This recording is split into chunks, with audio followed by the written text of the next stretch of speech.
Hey, what up, everybody? It's your boy Carson Fox, and boy, am I excited. This is the day that we have been waiting for. It is Backyard Brawl Eve, the 106th edition of the Backyard Brawl. Matter of a fact. If you've been waiting like 380 days since that September 1st, 2022 game at Acrisure Stadium in the city of Pittsburgh, this is it. It all comes down to this. This is the game in which history is made, legacies are made.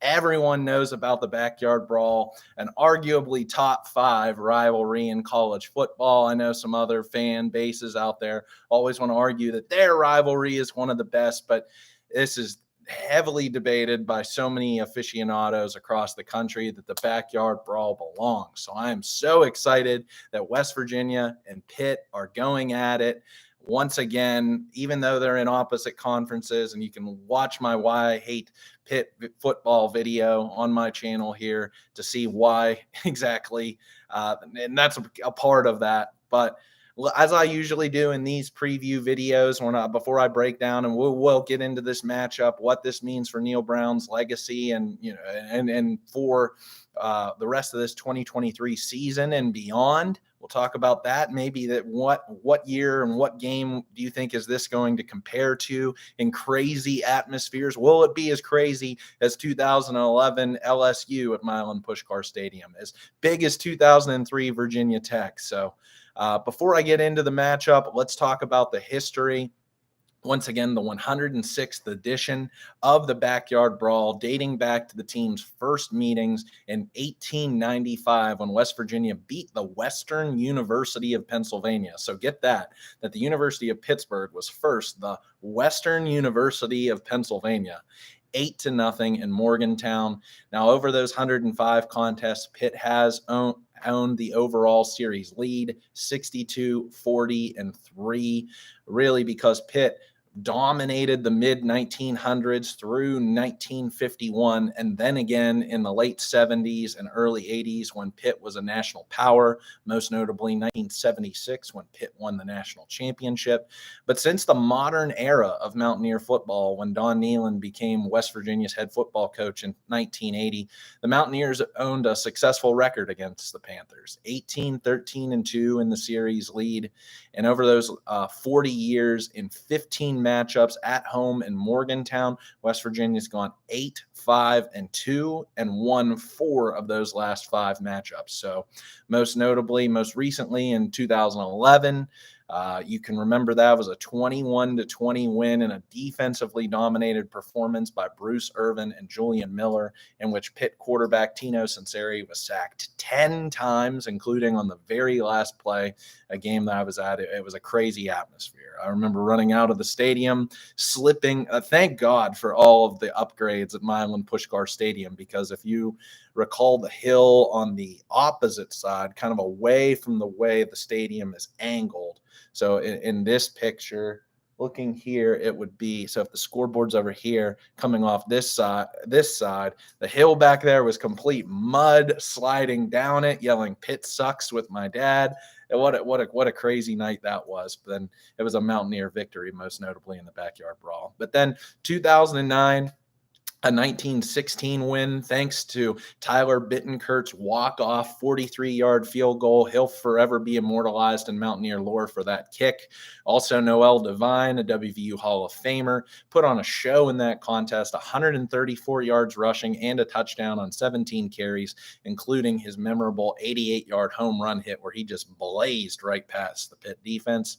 Then in 2005, a 45-13 win in one of the coldest backyard brawls in history with a -7-degree wind chill on the day after Thanksgiving.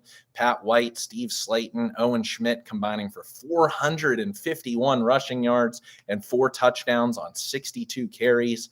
Defensive backs Jamal Adai and Jeff Noshel picking off Tyler Palco each once in that contest. That was a really decisive victory for the Mountaineers at Mountaineer Field.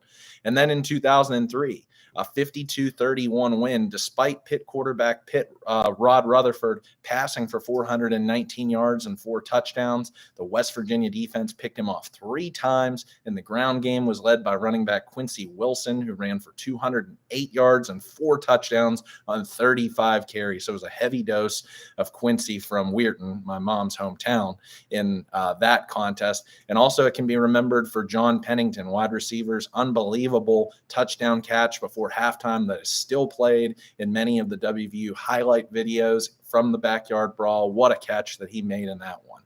Now let's talk about last year. We can just kind of bullet point it because I know it's still fresh, very much so, in Mountaineer fans' heads, just like myself, and we've been hearing about it for the last, 380 days.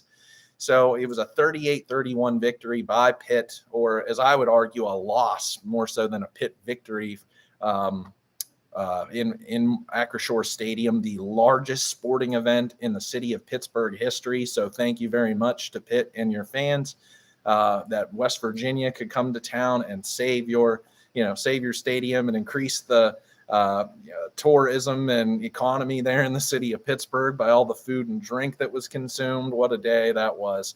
And that was such a fun atmosphere. It was like 90 degrees. I was sweating bullets. But again, it was a game that was highlighted by the breakout of then true freshman running back C.J. Donaldson, who was playing in his first collegiate game. On just 7 carries, Donaldson had 125 yards and a touchdown, including a punt block that set up West Virginia inside Pitt's 10-yard line. And it was also a pretty efficient day by quarterback J.T. Daniels, who passed for 214 yards and 2 touchdowns on just 23 completions.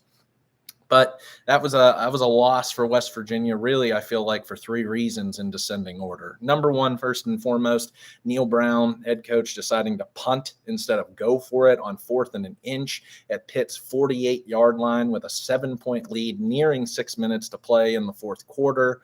Obviously, the Bryce Ford Wheaton tip into Pitt cornerback M.J. Devonshire's hands that was returned for a touchdown to put Pitt up 38-31 with just 3 minutes to play. And then the Reese Smith catch that was ruled incomplete on 4th and 16 down at the Pitt 2-yard line with under 30 seconds to play and no timeouts for West Virginia. It really came down to those 3 plays, but a really tightly contested matchup back and forth for 4 quarters that was aided by an incredible crowd that Thursday night in Pittsburgh. So I want to talk about last week for both teams because I think both of those games, for different reasons, West Virginia on an upswing, Pitt on a downswing, really kind of give us this early look at what both of these teams are. And some people may argue that this is the battle of the mids, to use the Gen Z phrase of today. But let's talk about it. Last week, West Virginia bouncing back versus an FCS opponent in Duquesne, a 56-17 win that will always be remembered as the Hudson Clement game. 5 catches for 177 yards and 3 touchdowns, joining Stedman Bailey and Tavon Austin. I mean, 2 of arguably the best wide receivers in school history, with a game in which you have 175 yards or more and 3 touchdowns. So awesome performance by the redshirt freshman from Martinsburg. And also the West Virginia defense really stepped up after the 2-hour lightning delay, only allowing Duquesne to score 7 points from there on out as Clement, Preston Fox, Jaheim White, Nico Marchiol, and DJ Oliver scored touchdowns, with Rodney Gallagher almost scoring 1. Ball, he was fumbled at the pylon, so it really could have been a 63-17 victory for the Mountaineers. But I want to talk about what Pitt did against Cincinnati last week. And it was a really, really weird game for Pitt because it was not what you expect from a Pitt football team. A 27-21 home loss to a Big 12, now Big 12, then former Big East foe in Cincinnati. And why I say it was weird, because what I've always given Pitt credit for is having an awesome defensive line throughout the years. Charlie Partridge, the Panthers defensive line coach, is one of the nation's best. I cannot believe that he has not had, or maybe he has, and he's just turned them down because he likes his jerk of a head coach, Pat Narduzzi. But potentially turning down defensive coordinator jobs, I am shocked that a team in the SEC or Big Ten hasn't tried to scoop him up, because he's one of the nation's best. Pitt always has great defensive lines, but last week they got ran over, giving up 229 yards rushing to Cincinnati, who was led by running back Corey Kiner. He went 153 yards on 20 carries, including a 68-yard long run. And then Pitt couldn't run the ball themselves, and you know that Pitt likes to do that in a Frank Cignetti offense. Just 6 carries for 21 yards for stud running back Rodney Hammond, who you might recall from last year's game pounded West Virginia. And then between redshirt seniors running back and fullback Sebo Flemister and Daniel Carter, Pitt rushed for 12 times for 71 yards, so a little bit better of a yards per carry average, but that's not going to do it for you, especially whenever your quarterback, fifth-year senior, two-time transfer Phil Dracovic from Pittsburgh, had a really off game, probably the worst of his collegiate career, just 10 completions on 32 attempts. But on those 10 completions, had 179 yards and 3 touchdowns passing. But he was sacked 5 times. He was pressured on half of his pass attempts. That you got to credit Pitt for its offensive and defensive lines throughout the years, and they just were not up to the task last week. Really started slow, got in a hole. They were down 27-14 going into the fourth quarter. But on Pitt's last 2 series offensively in the fourth quarter, Dracovic did not have a pass completion. He was getting after it, or Cincinnati was getting after him, could not complete a pass. Even when Pitt had the ball at the Cincinnati 43-yard line, their last offensive series, couldn't complete a first down, couldn't get the ball into the end zone, and Pitt ends up losing that game. So Dracovic also complaining in the press conference after the game that he wasn't really liking it, that the home crowd was booing him on the night. So that was a bad, a strikeout by the Panthers. But even despite all of that, playing really a horrible game, ended up only just losing by 6 points. So what we haven't figured out yet about West Virginia is how good they are, and we don't necessarily how bad Pitt is. So it makes for a very interesting matchup. I think when you sift through the numbers, there's credence to why the betting line has moved this week from 1.5 points as Pitt being the favored team to now upwards of 3 I'm seeing for West Virginia in this contest. So let's break down this matchup, shall we? We're already 12.5 minutes in. So my 3 keys to victory, which I like to do in every single contest, and I'm going to call this the Blitzkrieg run game for you. It's going to have to be heavy doses of C.J. Donaldson with a spread read option dynamic with quarterback Garrett Green. I think very similarly, I know we didn't see Donaldson in this contest, but how we saw West Virginia run the ball against Oklahoma in its matchup last year at home, I think we could see the same kind of thing, even though I know weather played a part in that game and not being able to necessarily pass the ball, but that's what you're going to see. A lot of carries, heavy doses of C.J. Donaldson, pound this defensive line, really see what Pitt can do. And if the front 7 sells out after Donaldson, that's going to leave room for home run hits for Garrett Green. So I want to see Donaldson spelled correctly by Neal Brown and running backs coach Chad Scott, with Jalen Anderson, Justin Johnson, maybe even a player or 2 here there by Jaheim White, but he's your bell cow. He's going to be the guy who you ride to glory in this contest. And I think they can do it given the way Pitt's really struggling on the defensive line right now to try and stop the run. So I think we're going to see a ton of that.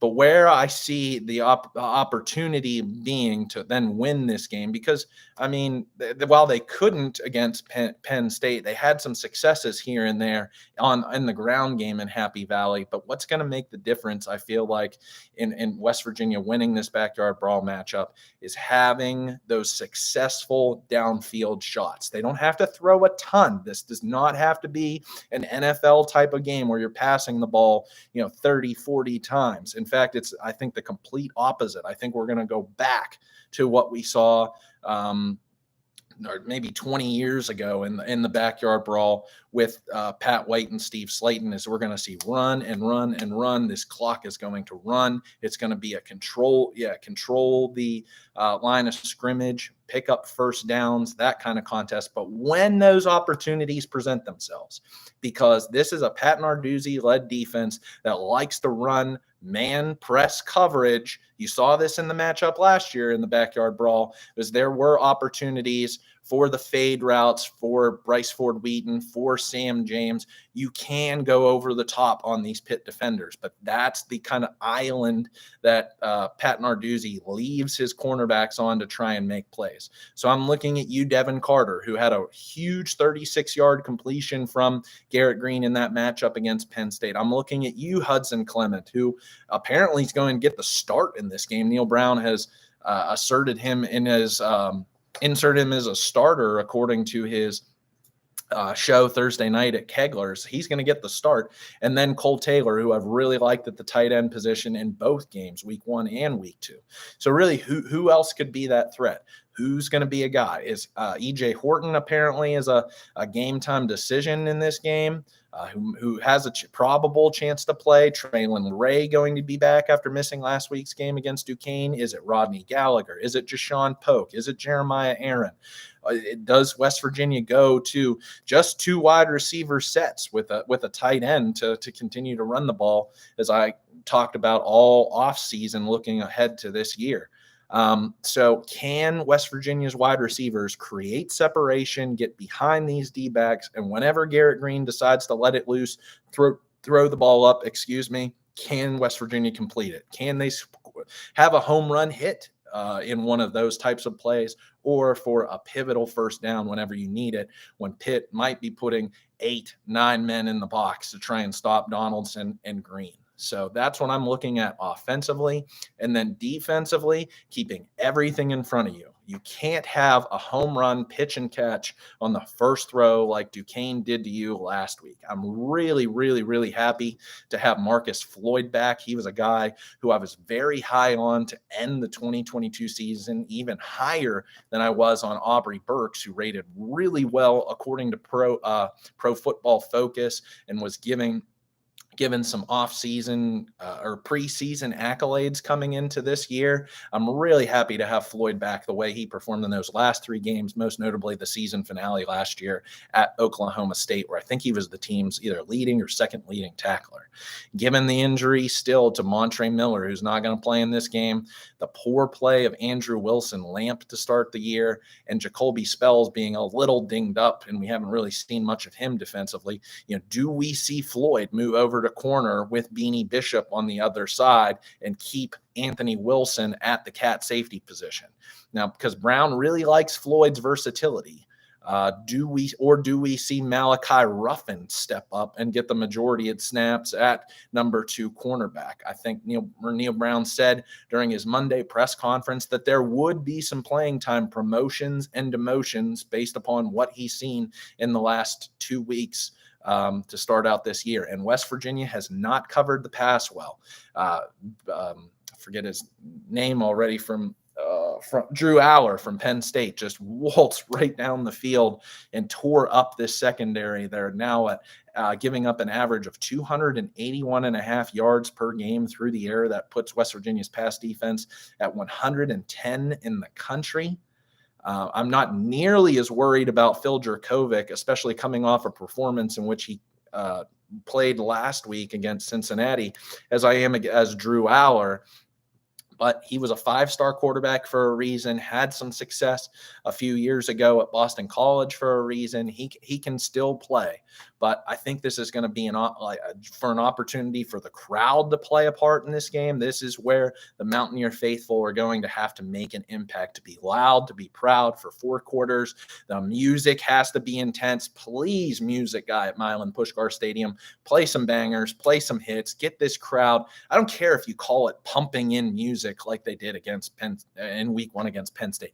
Whatever's going to keep this crowd engaged for four quarters, for 3.5 hours, do it.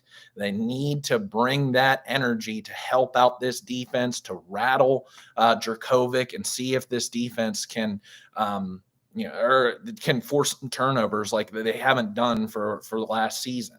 But I take this back to 2 years ago when West Virginia welcomed the Virginia Tech Hokies, and Braxton Burmeister, had a really had an up and down performance, but used his legs, kept the game close all the way to the very end. So you cannot give Phil Dracovic and this offense opportunity after opportunity, because I do like some of their skill position players. I think Gavin Bartholomew, most importantly, is a mismatch at tight end. Big, strong, physical guy who's going to also help out in the run game.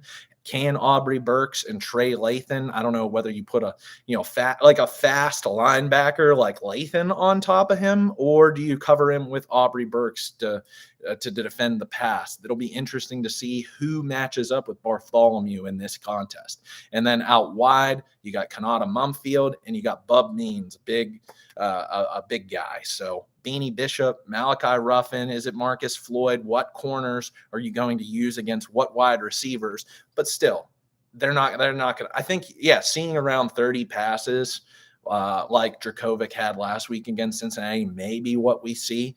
But if you listen to Pat Narduzzi, he wants to run the ball. He's going to want to run the ball against this West Virginia defense that's been stout so far at the beginning of the year, most notably because of Lee Koba in the middle. But so that's what I'm also looking for. Not really a key to victory, but something else that I'm watching for is I really think this is a litmus test game. Who's West Virginia's best secondary and tertiary players in the front six? Because we've seen a lot of rotations up on that defensive line. You got Koba in the middle. He's not moving anywhere. You got Sean Martin, who's playing with his hair on fire at the defensive end spot through 2 games. I've really liked what I've seen out of Lathan, even though that was a concern coming into the season. How would he do at weak side linebacker? So far, haven't had too many concerns there. He's really fast. I love the way he closes on the ball. I think Mike Lockhart had his best game as a Mountaineer last week, really showing some intensity in the middle of that defensive line. But I'm looking at guys like an Eddie Vistaranen. I'm looking at Jared Bartlett, who is the second leading tackler on the team, but can't keep giving me some Jared Bartlett. Be that bandit that Vandarius Cowan was prophesied to be for the Mountaineers. Give me more Jared Bartlett. To me, Durage, we saw a sack in the Penn State game, played well a week ago.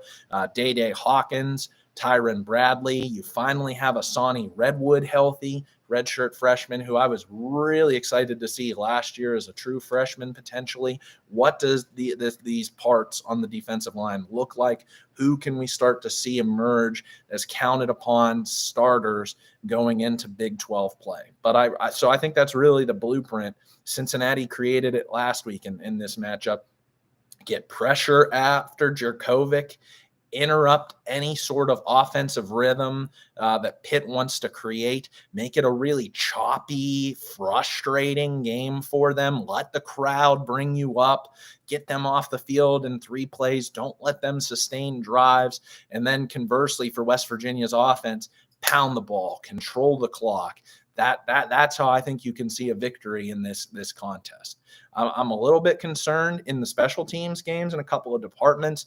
As I mentioned in the recap video of Duquesne, Oliver Straw is a game-time decision because of the ankle injury he sustained in the Duquesne game. So we at least know what it was. It wasn't any knee ligaments, but it was his ankle. So it's going to fall on redshirt junior Leighton Bechtel to fill in if Ollie Straw can't go. And then Jacoby Spells, if you're in the punt return game, again, please just run out of the way. Go hit some Pitt player way away from the ball. You can't give up any sort of turnovers, especially in special teams play in West Virginia territory. Pitt will make you pay for that in this kind of a matchup. Now, I made in the I'm sticking with my preseason predictions for now in game scores and winners. I did that for Penn State. I did that for Duquesne. So I was pretty close, closer at least for Duquesne than I was for Penn State. So my prediction in this contest, I'm sticking with it still. I think it's going to be about a 31-28 victory for the Mountaineers. We'll see if Pitt's offense plays a little better. I'm not as necessarily as convinced as that Pitt can get to that number, but I do think West Virginia can get right to around 31. That's just around their per game average, and it could end in a walk-off field goal like it did in 2009 with Tyler Bittencourt. So I'm very intrigued in this matchup. I will be there, section 133. So come by and say hi if you're going to this game at Milan Puskar Stadium. I'm really looking forward to it. Last couple of things that I'll say before I close this video is the importance of it for head coach Neal Brown. I don't think it needs to be, I think everybody, including Neal Brown himself, understands the pressure that is on him to win this game. Like it can be a walk-off field goal like I'm talking about. Or if West Virginia comes out there and just totally dominates Pitt, that would make a statement. But for Neal Brown's head coaching or position on the hot seat could get so hot that he is no longer the head football coach by Monday if he loses this game. I'll repeat that. This could be potentially Neal Brown's last game as the head football coach at West Virginia University. I don't want that to happen. I've seen some Pittsburgh media be tweeting this out all day today. I've been listening to. I get 93.7 The Fan here in southwestern Pennsylvania, so I've been listening to it all day long on the radio to see what the sports media in Pittsburgh have been talking about. And they're trying to rile up Mountaineer fans to say that you would rather see West Virginia lose this matchup to get Neal Brown fired, to play the long game, to move on from him and see the program ascend back up. No, absolutely not. If you're a Mountaineer fan who's thinking that, I'm sorry, but no. You got to win this matchup. This is so important. I feel like it's really a flexion point. It's a watershed moment for Neal Brown and for the program to potentially get back up on the upswing, because right now the Big 12 conference is as always a meat grinder. The schedule does not look as imposing as it did at the beginning of the season. You have one more home matchup before then going on the road against TCU and then getting a week off, so then you can rest up to go into the gauntlet of the rest of the year.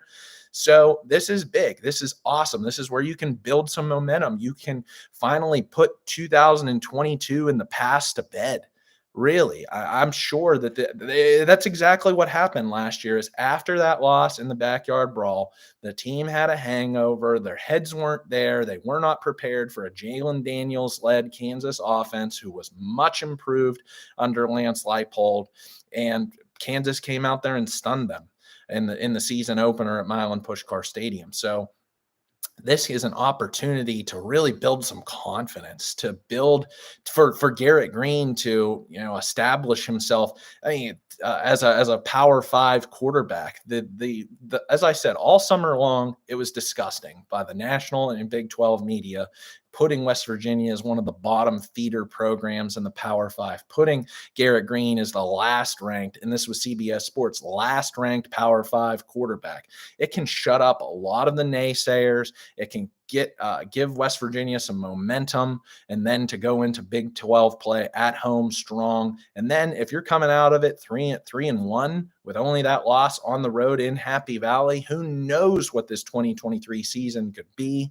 Again, you're trying to get, I feel like the goal, getting to 8 wins, save Neal Brown's job, and then propel all of these young players into a 2024 season with a lot of confidence to potentially contend once Texas and Oklahoma exit this conference. So it starts here. It starts in the backyard brawl tomorrow night to not only win this game, save Neal Brown's job, I feel like, as the head coach, and then to build for the future for not only this year, but ahead. So a lot riding on this game. Last thing I want to say, I wonder, and leave your comments or put it on Twitter for me, what kind of atmosphere are you expecting in the pantheon of best atmospheres at Milan Puskar Stadium?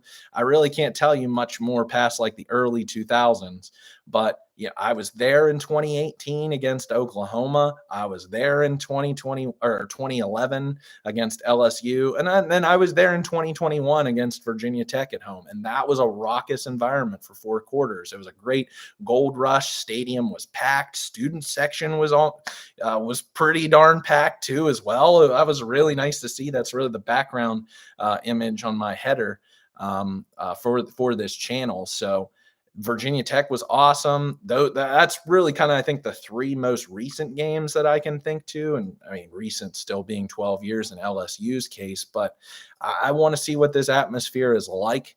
Again, can the crowd stay engaged for 4 quarters? Depending upon how the game flow goes, I almost want it to stay close, just to have that kind of environment. It was an awesome environment last year in the backyard brawl for 4 quarters, but no, I'd rather see West Virginia pound Pitt. I really take that back. I'd rather see West Virginia go out there and pound Pitt, but I'll play it safe. I'll say they win by a field goal, 31-28. So I appreciate you tuning in. I will be in the Green Lot tailgating tomorrow, so stopping in mid-morning, early afternoon. So if you enjoy my content, if you enjoy this video, stop by, say hi. I'd love to hear from you. You can leave your comments here in the chat. And if you like this as well, hit the subscribe button, because I'll be back on Sunday. You'll get the notification when I go live to talk about this game in the recap on Sundays. And then we'll be back next week for Texas Tech. So we're in the thick of it. We're in the heat of the season. It's exciting. It's going to be a big one here with it's going to be big, as they said in Hercules.